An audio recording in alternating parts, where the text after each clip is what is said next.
இன்னைக்கு நான் வந்து பரோட்டாவும் சிக்கன் சால்னாவும் வந்து செய்ய போகிறேன். ஸோ பரோட்டா எப்படி பண்ணுறது அப்படின்னு சொல்லி நான் இப்போ சொல்கிறேன்.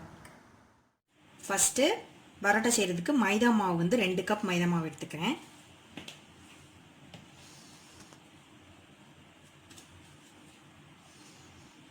அப்புறமா 2 ஸ்பூன் வந்து ரவை,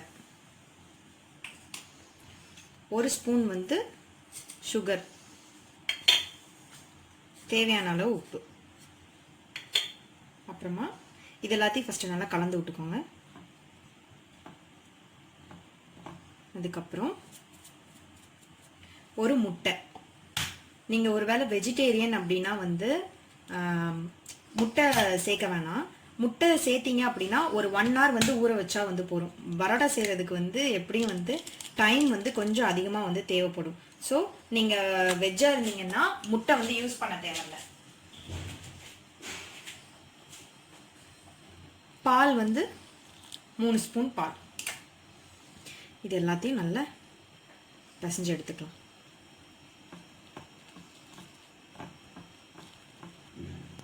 முட்டை சேர்க்கலை அப்படின்னா நீங்கள் வந்து எவ்வளோ நேரம் ஊற வைக்கணும்னா மாவை வந்துட்டு ஒரு 2 hours வந்து நீங்கள் அப்படியே வந்து ஊற வைக்கணும். முட்டை சேர்த்திங்க அப்படின்னா ஒரு 1 hour ஊற வச்சா போதும், நல்லா சாஃப்ட் ஆயிடும்.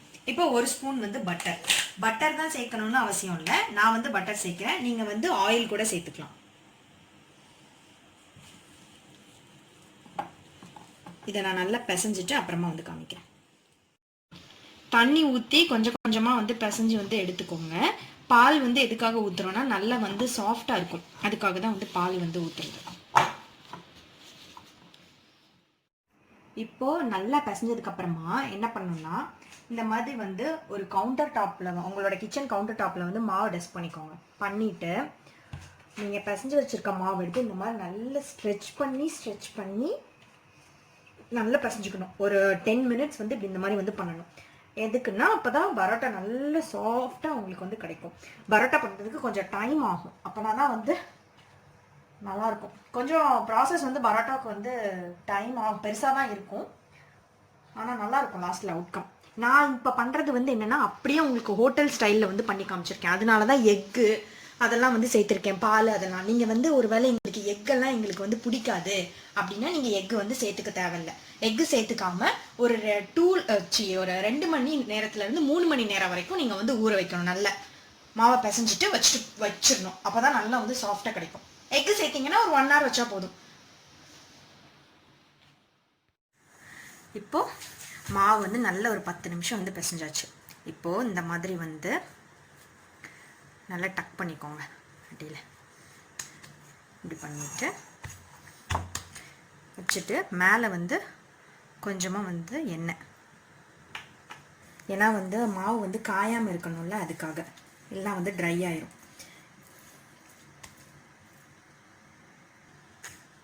இப்போது நல்லா எண்ணெய் வச்சு நல்லா மேலெல்லாம் தடவிட்டு ஒரு கிளாத் வச்சு இதை மூடிடலாம்.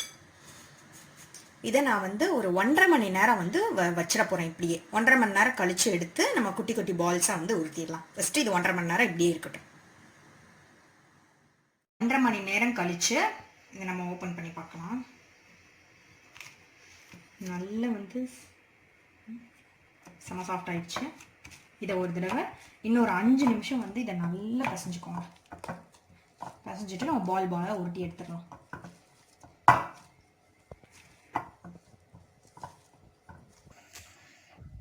இதை நல்லா பிசைஞ்சதுக்கு அப்புறமா இந்த மாதிரி இப்படி நீங்கள் உங்களோட இந்த 2 விரலுக்கும் நடுவில் இப்படி வச்சிங்கன்னா அழகாக அப்படி பால் மாதிரி வரும். அதை இப்படி எடுத்து இந்த மாதிரி எல்லாத்தையும் நம்ம அப்படி உருண்டையாக எடுத்து வச்சுக்கலாம், குட்டி குட்டி பால்ஸாக.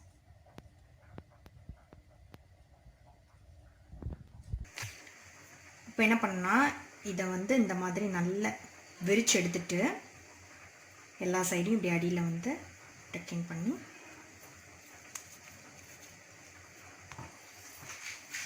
இந்த மாதிரி எல்லா சைடும் இப்படி இது பண்ணிட்டு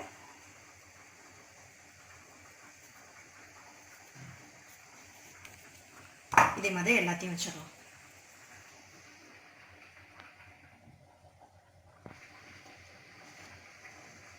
எல்லா பால்ஸும் இந்த மாதிரி நம்ம உருட்டி வச்சதுக்கப்புறமா இதில் வந்து எண்ணெய் ஊற்றணும். எண்ணெய் ஊற்றி எல்லாமே வந்து இந்த எண்ணெயில் நல்லா முக்கி எடுத்துக்கோங்க. எல்லா பால்ஸையும் இந்த மாதிரி எண்ணெயில் நல்லா முக்கி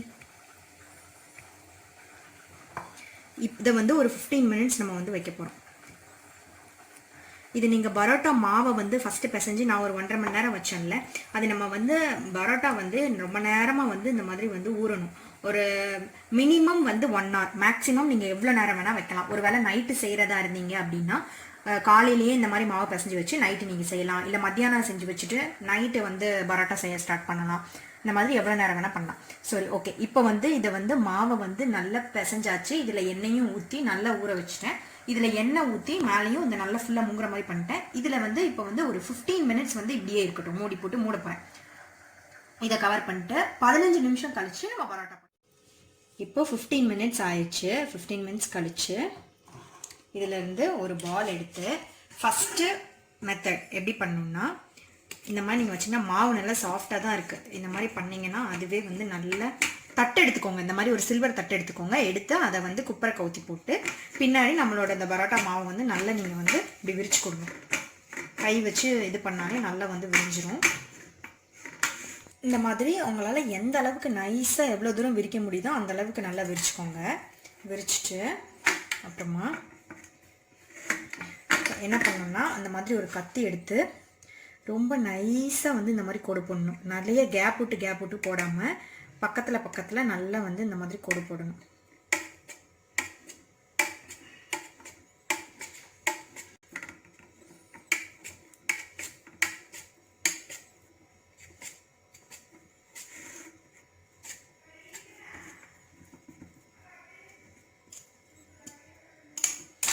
கோடு போட்டதுக்கப்புறம் இந்த மாதிரி இங்கேருந்து கொண்டு போகணும்.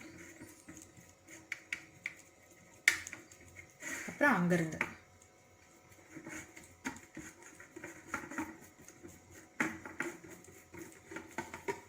அதுக்கப்புறம் உங்களால் எந்த அளவுக்கு நல்லா ஸ்ட்ரெச் பண்ண முடியுமோ அந்த அளவுக்கு நல்லா ஸ்ட்ரெச் பண்ணிக்கோங்க. ஸ்ட்ரெச் பண்ணிவிட்டு இந்த மாதிரி நல்லா ரோல் பண்ணி இப்படி அடியில் வந்து டக்கின் பண்ணி இங்கே வந்து வச்சுருங்க. இப்போது அடுத்த மெத்தட் வந்து எப்படின்னா பார்த்தீங்கன்னா, இந்த மாதிரி பால் வந்து எடுத்துக்கோங்க. இதை வச்சு நல்லா வந்து தேய்ச்சிக்கோங்க. இதை இந்த மாதிரி நல்லா எந்த அளவுக்கு நைஸாக விரிக்க முடியுமோ விரிச்சுக்கோங்க. ஓட்டை விழுந்தாலும் பரவாயில்ல, ஒன்றும் பிரச்சனை கிடையாது. நல்லா இந்த மாதிரி பண்ணிவிட்டு இதை நீங்கள் 2ஆக இப்படி கீறினாலும் பரவாயில்ல, இல்லை மொத்தமாக எடுத்தாலும் பரவாயில்ல. நான் மொத்தமாக வந்து எடுக்க போகிறேன். இப்படி எடுத்து நல்ல இந்த மாதிரி நைஸாக பண்ணிக்கணும். எந்த அளவுக்கு உங்களால் நைஸாக பண்ண முடியுமோ நல்லா பண்ணிக்கோங்க. அதுக்கப்புறம் இதை இப்படி எடுத்து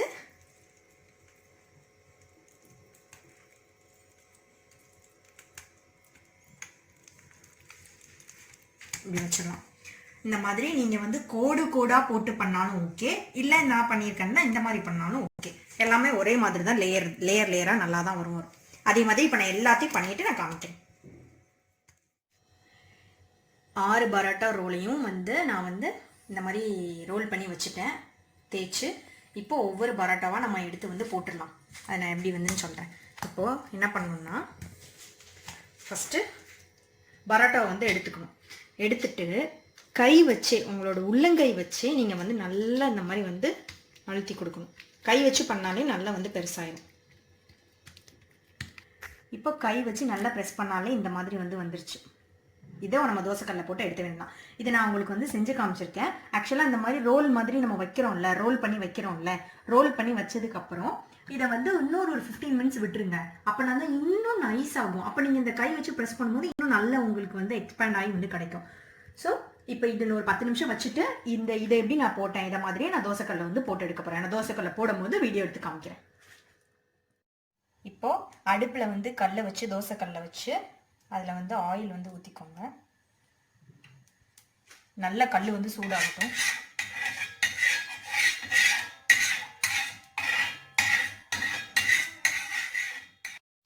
இப்போ கல் வந்து நல்லா சூடானதுக்கப்புறம் எப்போவுமே வந்து பரோட்டா வந்து உடனே போடக்கூடாது. கொஞ்சம் தண்ணி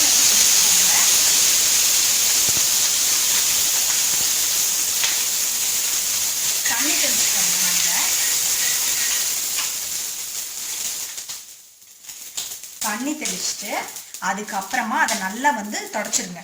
தொடச்சதுக்கப்புறம் கொஞ்சம் ஆயில் ஊற்றி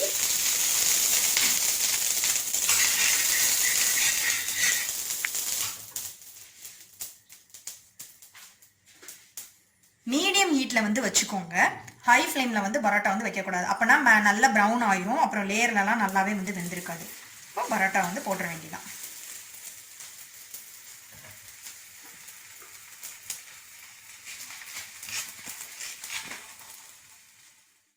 இப்போ இதை வந்து திருப்பி போட்டுடலாம். ஹை ஃப்ளேமில் வந்து வைக்காதுங்க. ஏன்னா வச்சோன்னா நல்லா வந்து ப்ரௌன் கலரில் வந்து வெளியில் ஆன மாதிரி இருக்கும். ஆனால் உள்ளே வந்து அந்த லேயர்லலாம் வந்து நல்லாவே வெந்திருக்காது. மாவு மாதிரி இருக்கும். அதனால் மீடியம் ஃப்ளேமில் வச்சு திருப்பி திருப்பி போட்டு வந்து நம்ம எடுத்துடலாம். பரோட்டா வந்து நல்லா ரெடி ஆகிடுச்சு 2 பக்கமும். இப்போ இதை வந்து ஒரு பிளேட்டுக்கு மாற்றிடலாம். இதே மாதிரி எல்லா பரோட்டாவும் போட்டுட்டு நான் வந்து காமிக்கிறேன்.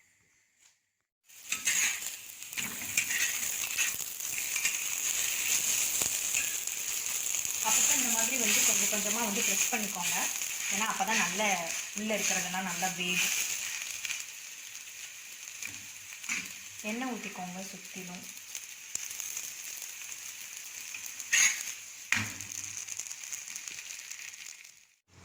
எல்லா பரோட்டாவும் நான் இங்கே வந்து போட்டு எடுத்துட்டேன். இப்போது கையில் வந்து எண்ணெய் ஊற்றி ஒரு 5 பரோட்டா, உங்களால் 5 பரோட்டா பண்ண முடிஞ்சால் 5 பண்ணுங்கள். இல்லை ஒரு 3 பரோட்டா அந்த மாதிரி வந்து எடுத்துக்கோங்க. ஃபஸ்ட்டு நான் 5 எடுத்துக்கிறேன். எடுத்து இந்த மாதிரி கவுண்டர் டாப்பில் வந்து போட்டு இப்படி சேர்த்து வச்சு இந்த பக்கம் இப்படி இந்த பக்கம் இப்படி சூடாக இருக்க மாதிரி பண்ணிடுங்க.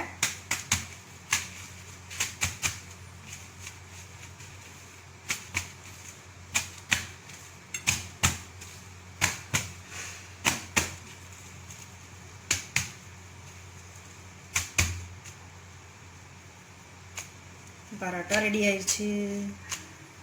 எப்படி சூப்பராக லேயராக வந்திருக்கு பாருங்க. நல்லா வந்திருக்கு.